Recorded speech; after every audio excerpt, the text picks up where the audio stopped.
বিসমিল্লাহির রহমানির রহিম। আসসালামু আলাইকুম ওয়া রাহমাতুল্লাহি ওয়া বারাকাতুহু।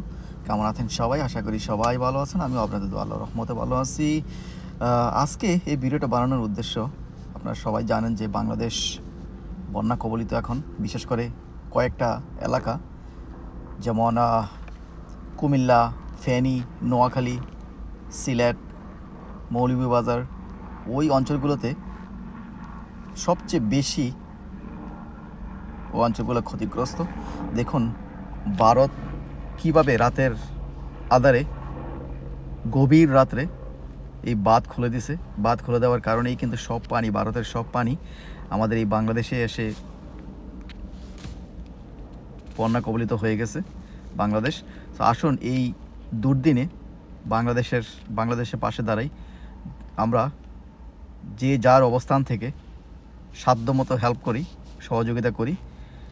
বিশেষ করে প্রবাসী ভাইদের উদ্দেশ্যে বলবো, আমিও কিন্তু একজন প্রবাসী, আপনাদের উদ্দেশ্যে বলবো, আপনারা দয়া করে আপনাদের নিজ নিজ জায়গা থেকে সাধ্যমতো বাংলাদেশে সাহায্য করুন, যাতে এই বন্যায় ক্ষতিগ্রস্ত মানুষগুলো আবার মাথা উঁচু করে দাঁড়াতে পারে।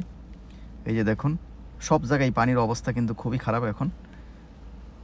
বন্যা কবলিত মানুষ ঘর ছাড়া, মানুষের পাশাপাশি এই যে দেখুন গবাদি পশুগুলো কিন্তু এই বন্যায় ক্ষতিগ্রস্ত। এই যে দেখুন ভারতের সেই বাঁধ খুলে দেওয়ার দৃশ্য।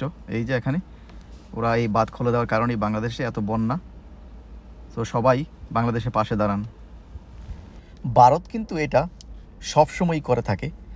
যেমনটা আমরা দেখেছি বাংলাদেশের গ্রীষ্মকালে যখন বাংলাদেশের পানির প্রয়োজন হয়, বিশেষ করে কৃষিকাজের জন্য যখন পানির প্রয়োজন হয়, তখন কিন্তু ভারত এই বাঁধগুলো শক্ত করে বন্ধ করে রাখে, যাতে পানি এক ফোঁটা পানিও যাতে বাংলাদেশে না যায় এবং বাংলাদেশে কৃষিকাজের জন্য ব্যাহত হয়।